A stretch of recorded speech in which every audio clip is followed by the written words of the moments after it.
When it comes to researching Confederate uniforms, you often hear about the Richmond Depot and the Columbus Depot.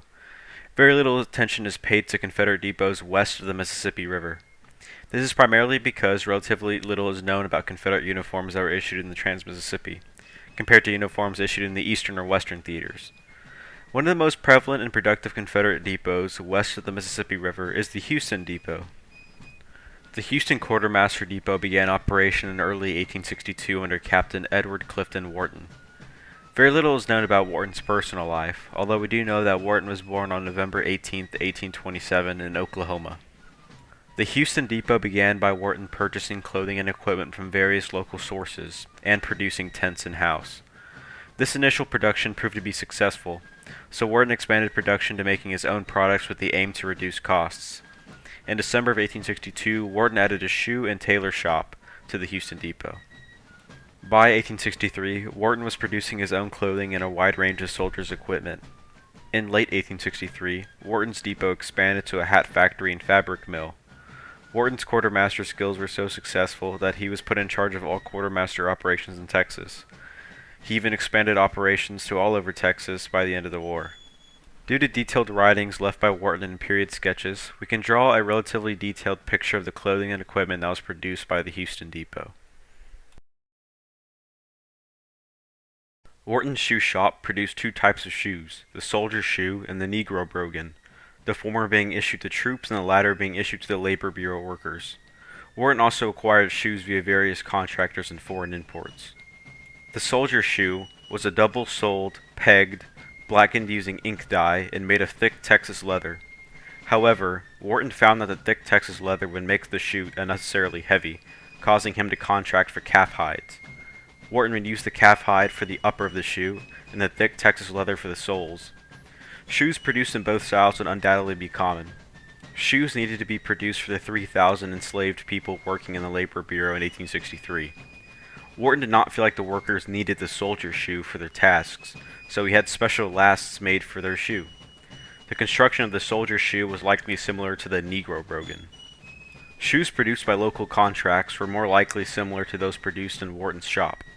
Local contracts from Austin and the San Antonio subdepots called for tan Texas leather, double-soled, pegged, and workmanlike. These shoes were also produced in sizes from 6 to 11.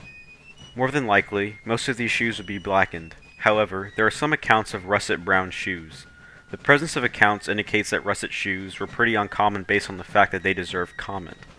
A significant number of British import shoes were smuggled through the blockade in early and middle of 1863 to be issued out from the Houston Depot. These shoes were noted to be of a superior quality by Wharton. Wharton also received a large number of shoes from Mexico. Wharton was not pleased with the low quality of the Mexican shoes and that he classified them as summer shoes. Boots were pretty much non-existent in the Houston Depot. This is evident by the fact that cavalry troops were issued brogans instead of any cavalry style of boots. If a cavalry trooper wanted to buy boots, he would have to buy them off his own dime. Before having the resources to begin clothing production in early 1862, the Houston Depot locally contracted out to various tailor shops.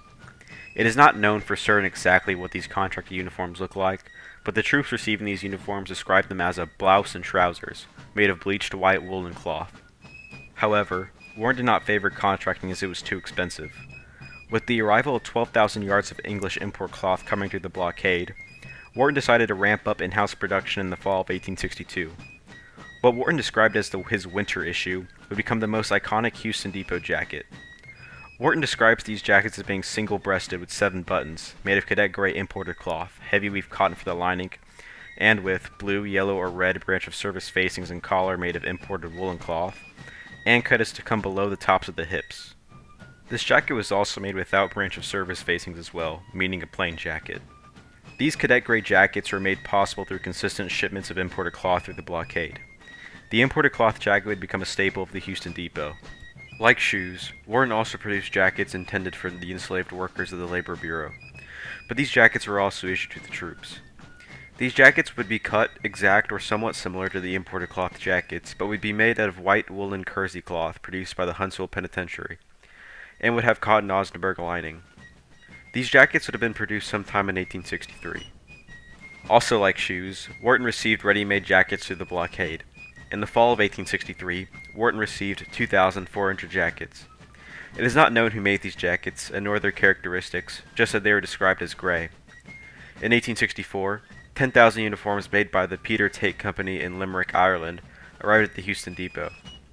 Most surviving Peter Tate jackets have 8 buttons, made of English imported cloth, blue or red trimming, and shoulder tabs. Apparently, Warren also took special orders. In late 1863, the 1st Texas Heavy Artillery Battalion put in a special request for frock coats to be made.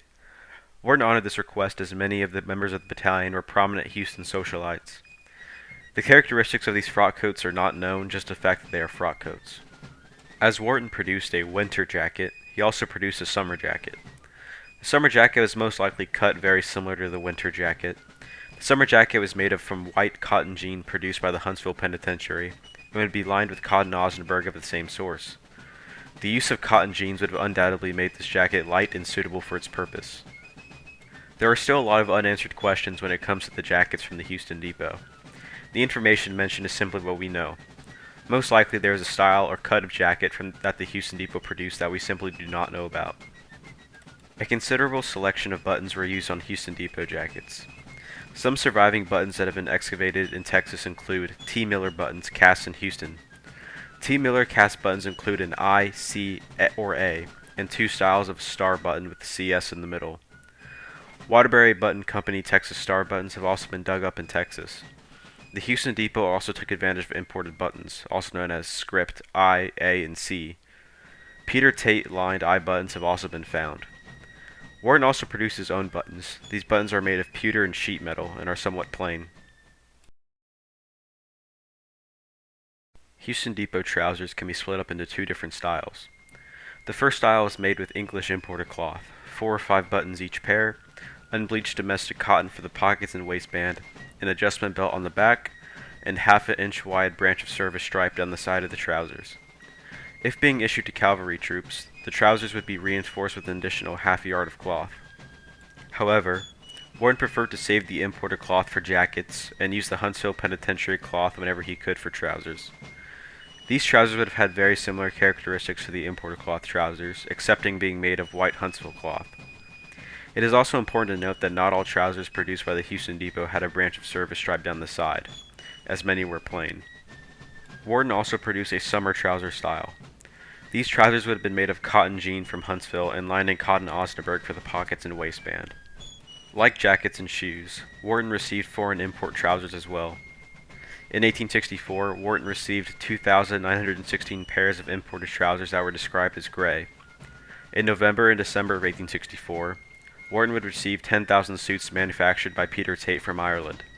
This shipment, as described before, included both jackets and trousers. Warren primarily used 2 types of buttons for his trousers. These would be a black imported bone button and a pewter button made in his tin shop.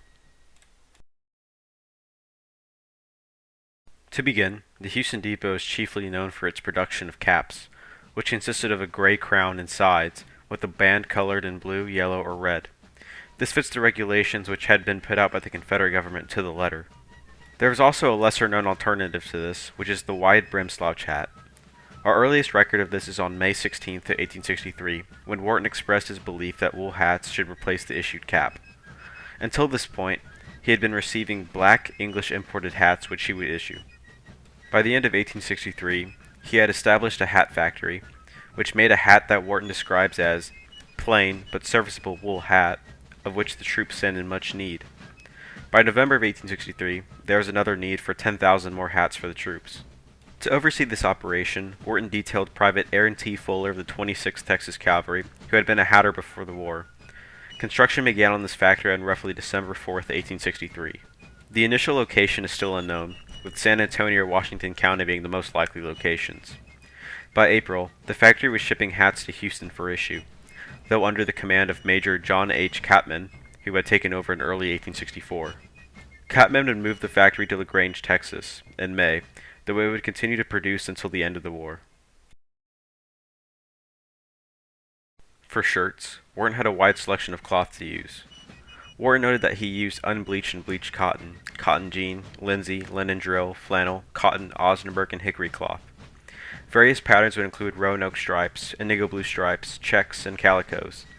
Aside from producing shirts, Warren also received foreign imported shirts beginning in 1863. These shirts were described as summer shirts, winter shirts, cotton undershirts, merino shirts, woolen shirts, and gray all-wool shirts. Winter drawers produced by the Houston Depot would be made out of flannel or heavy cotton materials and would have two bone buttons. The summer drawers would have been made out of a lighter cotton or linen and more than likely have the same complement of buttons. Foreign imported drawers became common starting in mid-1863 and also came as winter flannel drawers and summer cotton drawers. The Houston Depot also issued greatcoats, tamas, stable frocks, and overalls.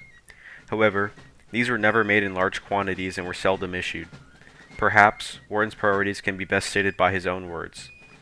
It is not to be understood that I enter in the manufacture of all the above-named articles of clothing on an extensive scale. I confine myself to endeavoring to supply the shops with jackets and trousers, shorts and drawers, caps, blankets, and shoes. The only known leather accoutrements of Houston make are 5 surviving cartridge boxes. These cartridge boxes are quite unique.